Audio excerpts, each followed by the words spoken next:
Welcome back to this episode of the Minding My Temple podcast with me, your host, Tasha Temple.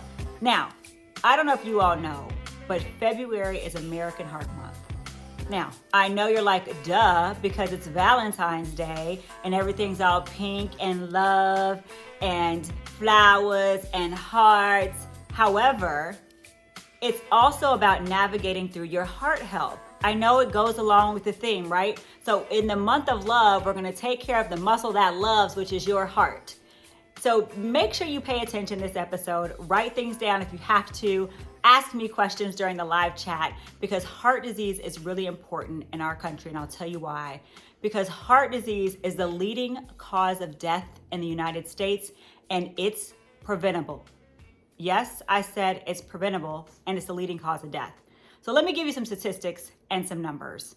So heart disease consists of something called heart disease. However, the easier term for heart disease is called heart attack, and it also includes stroke. Now, 700,000 people a year die from heart attack or heart disease, and about 170,000 people die a year from stroke. Now, that means about 1 million people in our country die from heart disease, and it can be prevented. So my goal today is to give you some information on how to navigate through your heart health in a way that is easy and obtainable and relatable so that you guys can get your heart health under control and balanced. So when you think about heart, what does the heart do? Just in case you don't know, the heart is what pumps all the blood to all of your organs and throughout your body. So the heart gives nutrients to your lungs, it gives nutrients to your brain, it gives nutrients to your fingers, to your eyes, to your arms. I mean, every organ and every piece of your body is fueled through the blood. And the heart is what pumps that blood to all of your body parts and body organs. So it's really important. And so you want to make sure you take really, really good care of it. But a lot of times we don't know how to do that. And so listen in today because we're going to talk all about it. There is also a reason why heart disease is so important for me. And I'm so glad that I get to talk to you guys about it so soon in this season because I experienced tragedy from heart disease. I lost a parent. So my father had a massive heart attack at the age of 48 years old. That's young, y'all. And just think about that. This disease is preventable. And of course, we didn't know that much about it back then, but we did also know that his father also died of a heart attack when he was 56. So when my grandfather died of a massive heart attack at 56 years old, I was 10, and it devastated our family. And my parents, or my father specifically, was left without parents at a young age of, I think he was in his 30s. And then my father was the oldest, and so he became the patriarch of the family and kind of the overseer of all of his younger brothers and sisters and even extended cousins and things like that. And so when my father passed away at 48, it completely devastated our entire family, and still to this day, it leaves such an impact. And that's why I'm so passionate specifically about talking about navigating through your heart health in a way that's easy to understand and that promotes you to make some different choices in life so that you can have a little bit more balance, so that you can extend your life and have a little bit more longevity.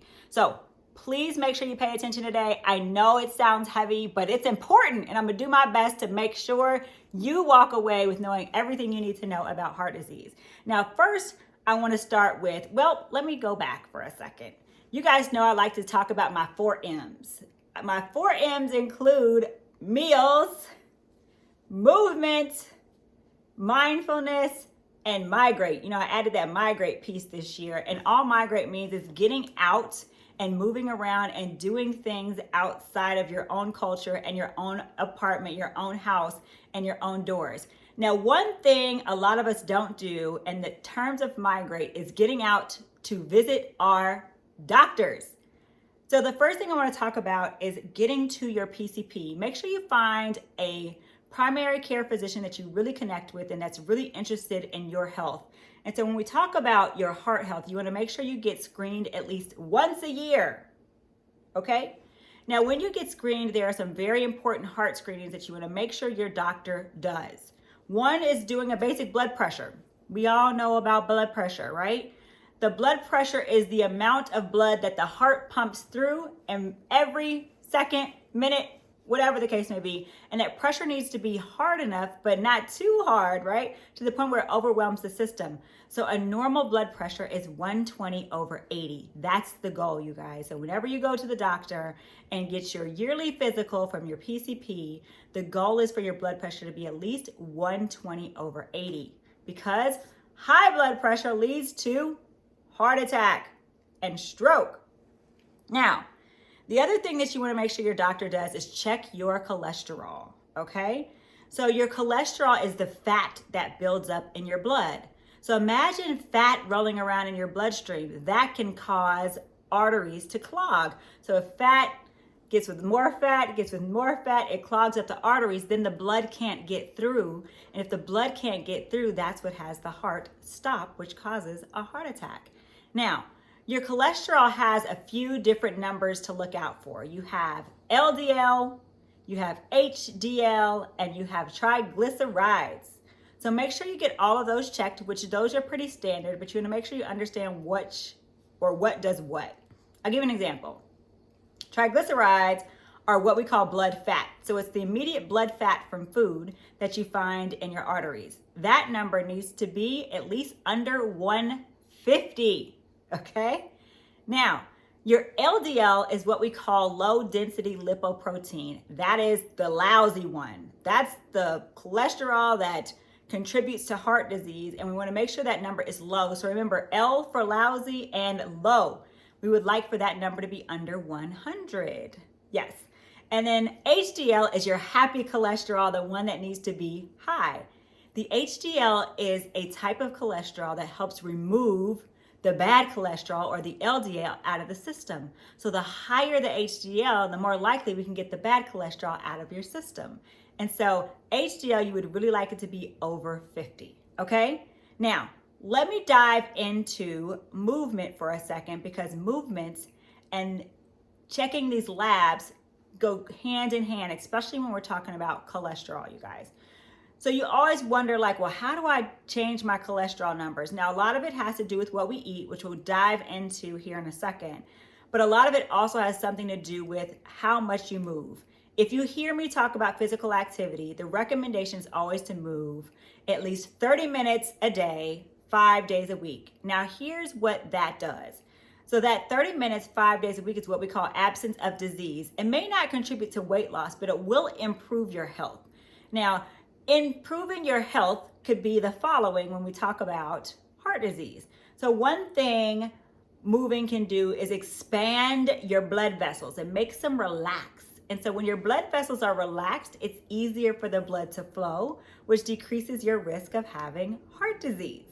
So that's one thing that exercise or physical activity, or movement as I call it, does.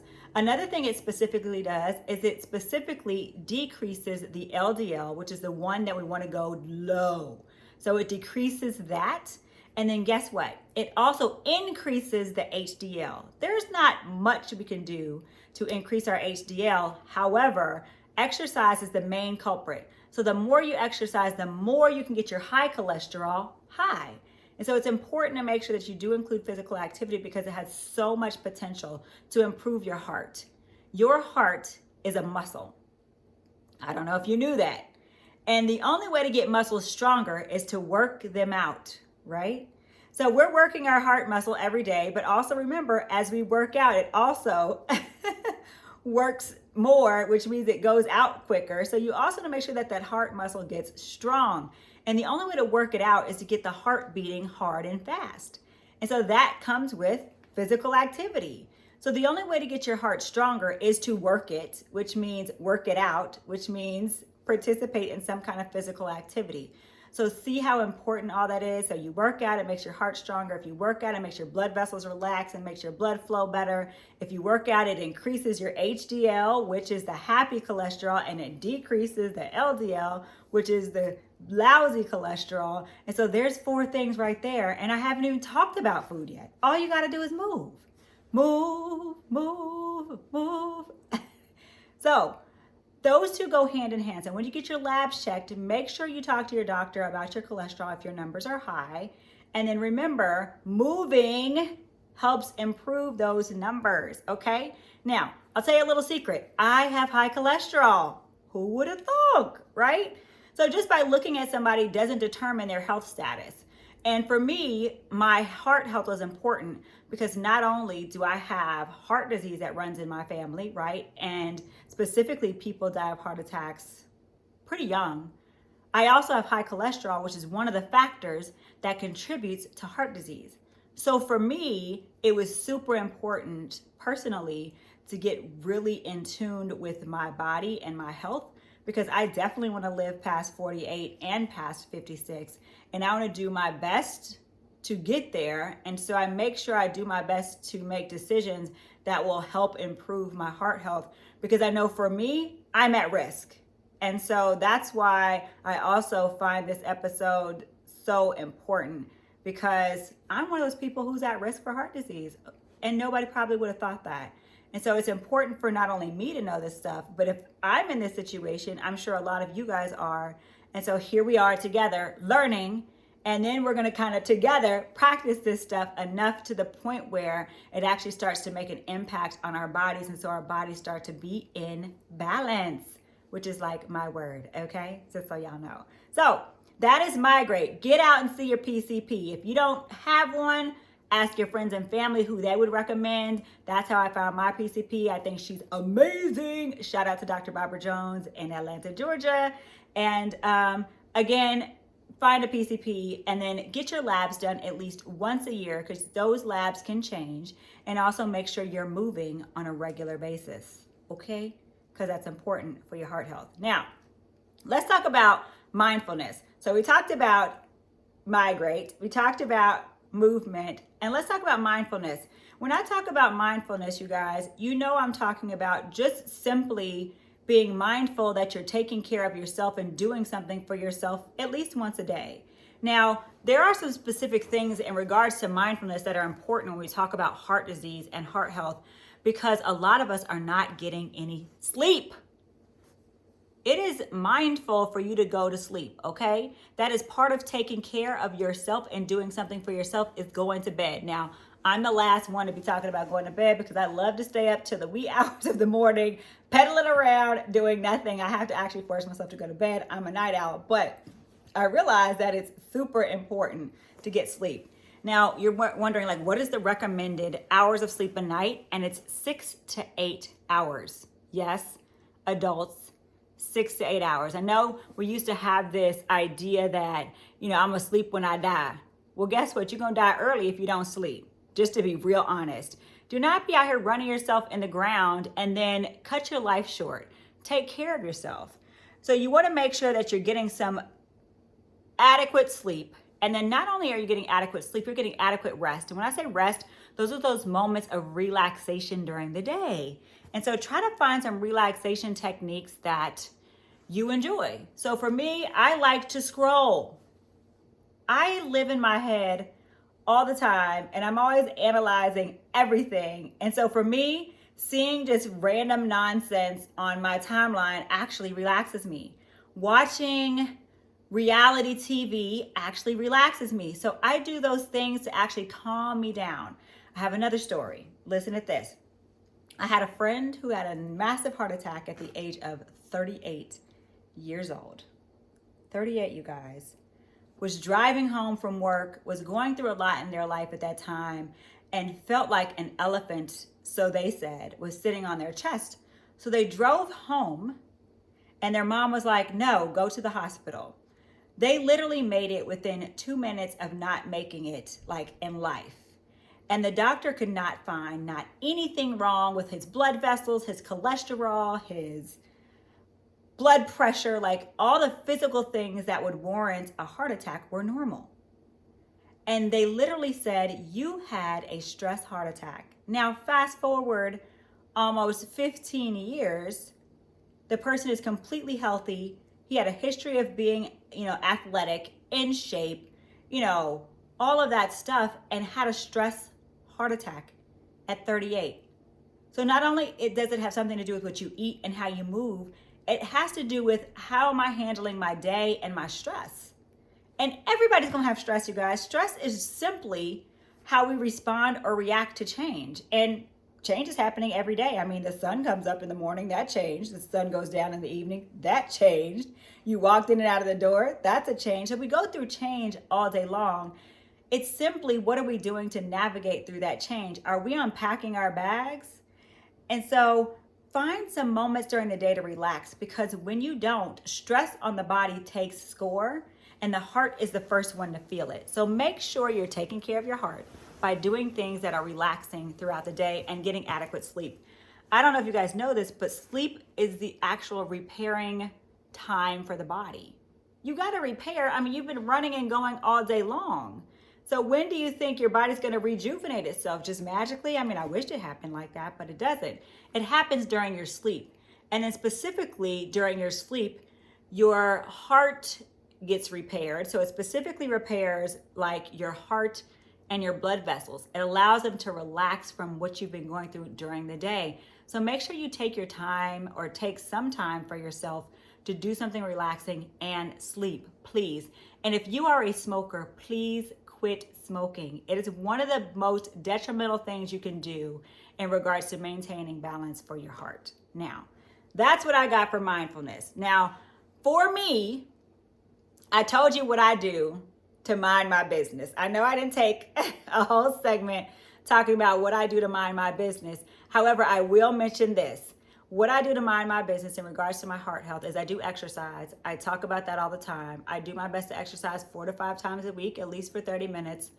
I also do my best to do something relaxing throughout the day. Again, that could be scrolling or watching reality TV, or simply being outside in the sun makes me feel good. And y'all also know I have a farm, so going to my farm and working in the garden also helps me relax. And then sometimes, I have a drink, specifically red wine, because red wine is known to improve heart health. Now, that don't mean start drinking if you haven't been drinking, and that don't mean go drink a whole bottle. But the recommendations for alcohol in regards to heart health is 1 drink a day for women. Specifically, if you're having a glass of red wine, that would be 5 ounces, and 2 drinks a day for men. Okay? Now, don't start drinking if you haven't already. Now, let's dive into food, because we have a few minutes left. I want to make sure I give you guys some really good information about what eating heart healthy means, okay? So when we talk about heart healthy foods, it goes back to the basics. You guys know I'm always talking about the basics of food.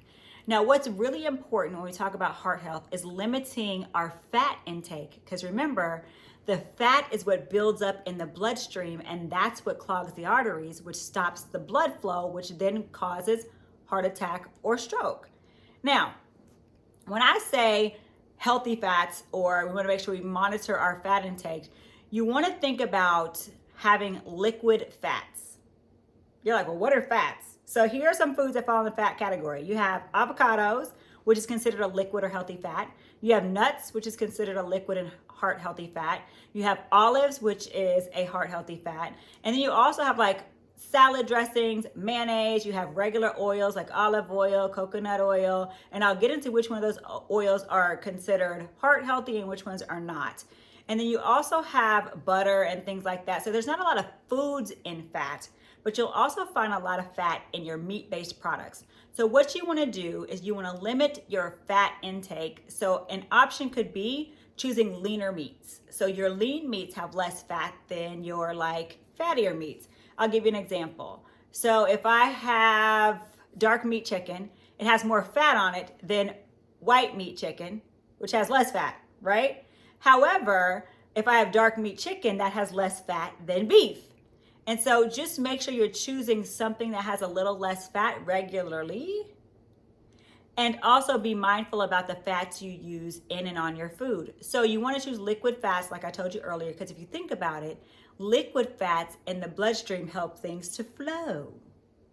Solid fats in the bloodstream help to clog and things get stuck. So a solid fat would be actually solid when you see it.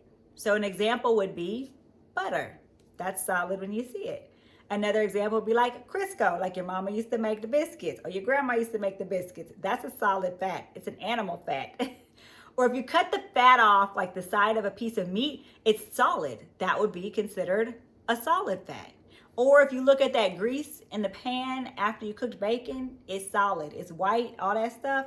That's a solid fat. That clogs arteries. Now, one that gets people confused is coconut oil.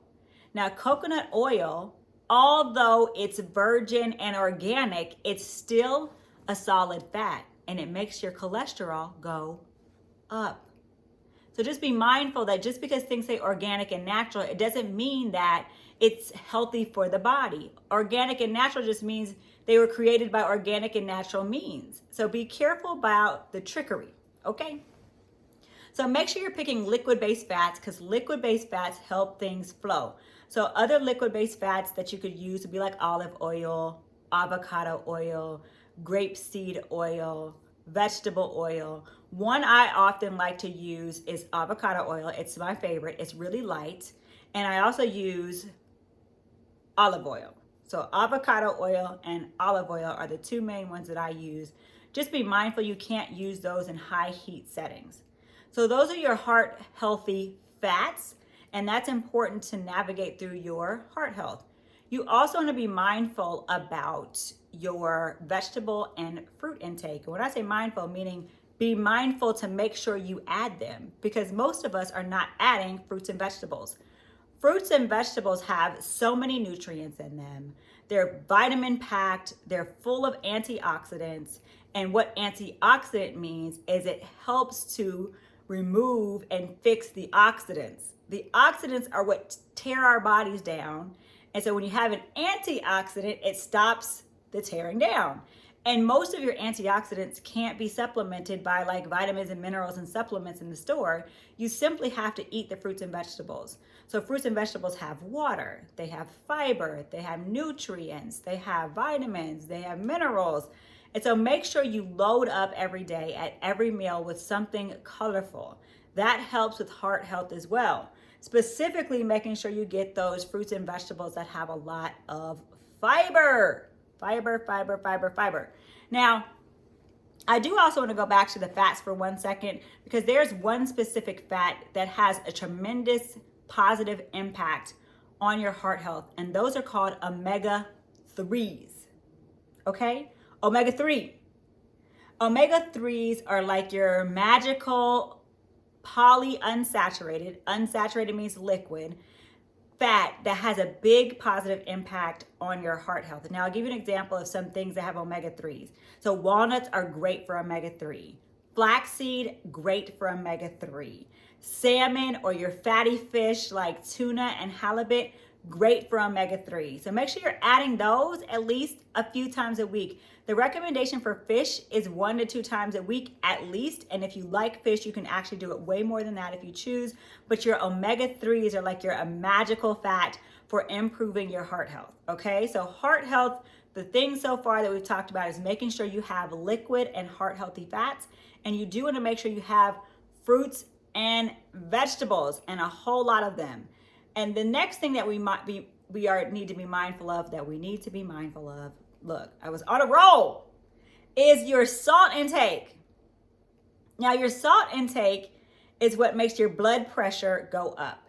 So salt makes your body swell. Let's say that. So it's something to do with like your electrolytes and the water intake in your body. So salt is designed to actually help your body to receive and absorb water. So the more water I have on my body, the harder it is for my blood to pump through the blood. So the pressure goes up because it has to move harder through the system. So you got to be mindful about your salt intake. Now let me tell you guys what the recommended daily amount for salt is. The recommendations for salt a day is 2,300 milligrams. So let me tell you guys how much that is. 2,300 milligrams is 1 teaspoon. You're thinking like, I probably eat way more than 1 teaspoon of salt a day. I'm sure we all do. So you're like, well, how do I decrease my salt if it's so little already? And I'll be real honest. The best way to reduce your salt intake is to limit your eating out. I can guarantee you that whatever meal you have, outside of your home, it's going to be double or triple the amount of salt if you made that same meal on your own. And so our society and our culture here in America is based on eating out, fast food, quick pickup here, quick pickup there. And all those quick pickup foods are loaded with sodium. And that's why a lot of us are plagued with high blood pressure. And so what I really encourage is don't go crazy at home and getting rid of all the salt. I just really encourage that you limit eating out to 1 to 2 times a week instead of regularly, like every day. And that will significantly reduce the amount of salt that you have on a regular basis. Another thing I recommend in regards to salt is to just don't salt at the table. Do all your salting and seasoning while you're cooking and avoid taking the salt shaker to the table, and that will help you significantly reduce your salt intake. And try to use herbs when you're cooking. So there are so many herbs you can use. You can use thyme, you can use sage, you can use coriander, you can use basil, you can use oregano, there are so many different types of seasoning out there that will help flavor your foods that sometimes you may not need to use as much salt as we think we need to use. So again, let's go over that. So you have heart healthy fats. Make sure you use the liquid ones. You want to make sure that you include a whole bunch of fruits and vegetables on a regular basis because those are just filled with a bunch of different nutrients. And you do want to make sure that you limit your salt intake. I know it's going to be hard to get to 2,300 milligrams. However, just make sure you limit your eating out and you do more cooking at home. And then remember not to have salt at the table. And those are basically the basics when we're talking about heart disease, because heart disease specifically refers to salt, fat, and then our lack of movement. If you have to go back and listen to this video, make sure you go back and listen, you guys. If you have any questions, again, you can always live chat with me during the episodes. And then also remember, feel free to always send me a question. Always reach out to me. You can find me on Instagram. I'm on Instagram at Minding My Temple. I'm on TikTok at Minding My Temple. You can always go back and view any one of my videos on the TLSC radio platform. All you got to do is go to www.tlscradio.com. You'll click fan page and click the arrow next to fan page and you'll see all the podcasts come up. All you got to do is click Minding My Temple and that will take you to not only this episode, but all previous episodes until you can watch and or you can listen. But remember, it's so important to make sure you take heed to your heart health. So while you're experiencing love and happiness and all the candy and flowers and all of that for the month of February, please also make sure you take the time to make your heart health important. So remember to move 30 minutes at least 5 days a week. Remember to contact your PCP and make an appointment this year and get your blood pressure and your cholesterol checked during that physical check. Make sure that you're being mindful, that you're getting sleep, and that you're doing some type of relaxation every single day. Make sure if you smoke, you do your best to try to quit smoking. And then make sure when you're eating that at every meal, you're including some type of fruit or vegetable so that you can have those natural antioxidants. Also, make sure that you're using liquid fats, and that will include the stuff like olive oil and avocado oil. Make sure you're choosing lean meats like fish and chicken. Limit your beef products to less than 2 times a week. Increase your fish products to 1 to 2 times a week. And then also make sure you're limiting your salt intake. That's what I have for you guys today. Again, this topic was so important to me, so thank you so much for listening. And again, you can always catch me here on the Minding My Temple podcast all the time. I'm here for your health and balancing needs. And that's it, you guys. Have a great week. Take care of your heart health. Happy Valentine's Day. I hope y'all had a great one. And again, I'll see y'all next week.